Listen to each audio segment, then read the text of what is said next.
विप्रो ने 300 एम्प्लॉयज को moon lighting के लिए फायर कर दिया। Welcome audience to Sony's vision channel. आज की वीडियो के अंदर मैं आपको बताऊंगा मून लाइटिंग के बारे में कि कंसेप्ट क्या है, कहां से निकल कर आया और क्यों आज के टाइम में मून लाइटिंग के बारे में सबसे ज्यादा बात चल रही है। 20 अगस्त को विप्रो के चेयरमैन ऋषभ प्रेम जी ने ट्वीट करते हुए कहा, There is lot of chatter about moonlighting in the tech industry. This is cheating, plain and simple. Wipro के चेयरमैन ने कहा जो मून लाइटिंग इंडस्ट्री के अंदर चल रही है ना, ये एक बहुत बड़ी चीटिंग है उन कंपनीज के लिए जो अपने एम्प्लॉयज़ को कंटिन्यूसली पे कर रही है, उनका ध्यान रख रही है। इसी के चलते हुए विप्रो ने 300 एम्प्लॉयज़ को फायर कर दिया। अब आप सोच रहे होंगे विप्रो को मालूम कैसे पड़ा कि ये 300 एम्प्लॉयज़ मून लाइटिंग कर रहे थे इन्फोसिस एंड टेक महिंद्रा के लिए। देखिए, विप्रो ने अपने एम्प्लॉयज़ के अकाउंट्स नंबर, पैन, इन सबको ट्रैक करवाया।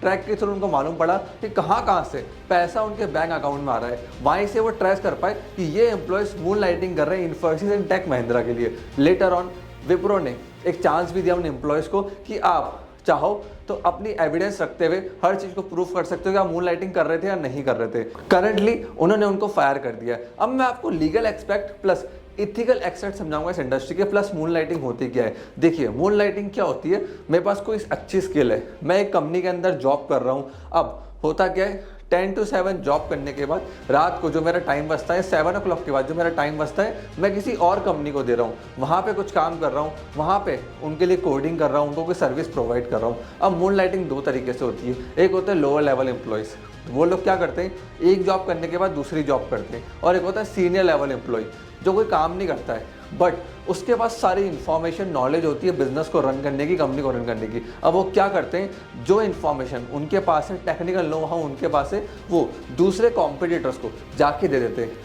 1 घंटे के लिए मून लाइटिंग का अराउंड मार्केट के अंदर अगर टॉप लेवल एम्प्लॉय है ना, तो वो 5 से 10 लाख 15 लाख इजीली चार्ज करता है। वो आवर्स में अपनी कंसल्टिंग को बेचते हैं। इससे देखिए नुकसान क्या होता है। लेट्स सपोज आज एक बहुत बड़ी कंपनी है टिंडर, अब बम्बल मार्केट के अंदर नया आया। अब टिंडर डेटिंग ऐप टॉप पे चल रहा है। जो उसके एम्प्लॉयज़ है उनको सब कुछ पता है कि कैसे एल्गोरिथम को मैनेज करना है, यूज़र को एंगेज करना है, क्योंकि उन्होंने R&D करा, रिसर्च करा, इससे सारी इन्फॉर्मेशन निकाली। वही इन्फॉर्मेशन अगर बम्बल कंपनी के पास पहुंच जाए, उनको उतना टाइम वेट नहीं करना, उतना R&D में खर्च नहीं करना, तुरंत उस इन्फॉर्मेशन को यूज़ करेंगे और तेज़ी से स्केल कर जाएंगे।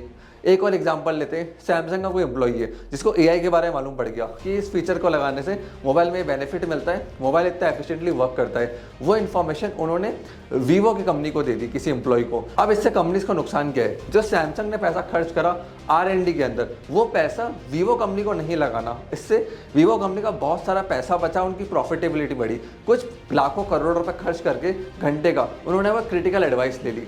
तो एक तरीके से देखा जाए मून लाइटिंग करना इनलीगल है। इंडिया के अंदर ऐसा कोई भी स्पेसिफिक लॉ नहीं है मून लाइटिंग के ऊपर इस चीज़ का ध्यान रखना।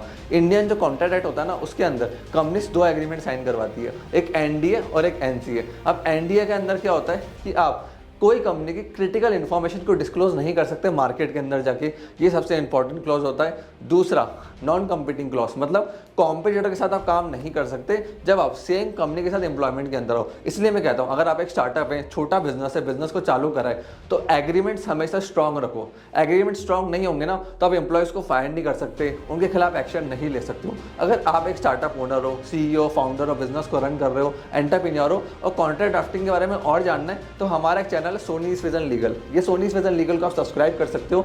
इस पे हमने सारी लीगल इन्फॉर्मेशन, कॉन्ट्रैक्ट ड्राफ्टिंग की वीडियोस, सब कुछ प्रीमियम कंटेंट फ्री के अंदर अवेलेबल करा रखा है। और अगर आपको कॉन्ट्रैक्ट ड्राफ्टिंग करानी है, कॉन्ट्रैक्ट को रिव्यू करवाना है, तो आप हमें इस नंबर पर कॉल कर सकते हैं या हमारी वेबसाइट sonizvision.in को विजिट कर सकते हैं। अब बात करते हैं क्या मून लाइटिंग करना इथिकली सही है। देखिए, मैं आपको एक चीज़ बताता हूँ। अगर आप किसी कंपनी के लिए काम कर रहे हो ना, एम्प्लॉयर आपको पे कर रहा है, तो प्रॉफिट्स एक रिस्क का पार्ट होता है बहुत बड़ा।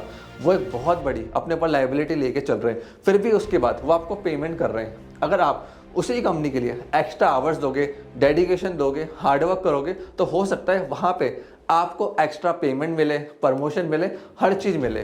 बट अगर आप मून लाइटिंग कर रहे हो कॉम्पिटिटर के साथ, क्योंकि देखिए कॉम्पिटिटर है ना, कभी भी आपको रिवॉर्ड्स नहीं देगा, उसको सिर्फ इन्फॉर्मेशन चाहिए। भले आपको लाखों रुपए मिल जाएंगे, बट उसको सिर्फ वो इन्फॉर्मेशन चाहिए। इन्फॉर्मेशन मिलने के बाद आपका क्या होता है, आपकी नौकरी जाती है या नहीं जाती है, उससे उनको कोई मतलब नहीं है। इस चीज़ का ध्यान रखना। इसलिए मून लाइटिंग करना, अगर आपके पास टाइम नहीं है और आप डायरेक्टली कॉम्पिटिटर के साथ मून लाइटिंग कर रहे हो तो वो अनइथिकल है। बट हाँ, अगर आपके पास एक्स्ट्रा टाइम बचता है, कंपनी आपको अलाउ करती है और डायरेक्ट आपकी कंपनी का कॉम्पिटिटर नहीं है, तो आप मून लाइटिंग कर सकते हो।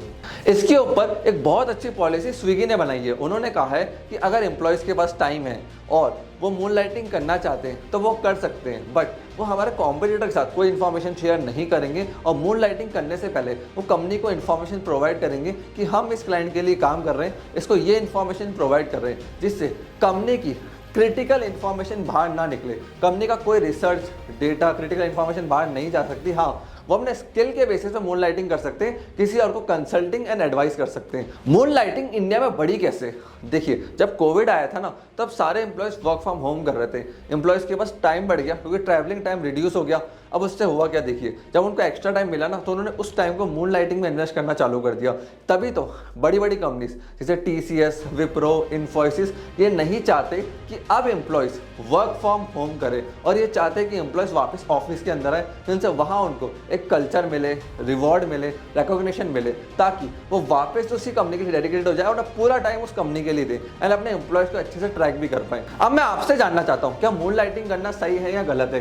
कमेंट सेक्शन आपके लिए ओपन है। कमेंट सेक्शन के अंदर डिस्कस करते हैं। कमेंट सेक्शन के अंदर बताइए कि क्या मून लाइटिंग करना सही है या गलत है? क्या इससे कंपनीज को नुकसान होता है? क्या मून लाइटिंग एम्प्लॉयज़ के फेवर में है या उनके अगेंस्ट में है? मैं आप लोगों से जानना चाहता हूँ। और फ्रेंड्स, अगर आपको मेरे से कनेक्ट होना है, मेरे से क्वेश्चंस पूछने, तो आप डायरेक्टली मेरे को लिंक्डइन पे मैसेज कर सकते हो। ये मेरे लिंक्डइन आईडी है, मैं सबसे ज़्यादा यहाँ पे एक्टिव रहता हूँ, और ये मेरी इंस्टाग्राम आईडी है। इन दो प्लेटफॉर्म्स पे आजकल मैं सबसे ज़्यादा एक्टिव रहता हूँ। यहाँ पे आप लोग डायरेक्टली मेरे को मैसेज कर सकते हैं, मेरे से क्वेश्चंस पूछ सकते हैं। आपने इस वीडियो को यहाँ तक देखा, हम लोगों ने सपोर्ट दिया, उसके लिए धन्यवाद।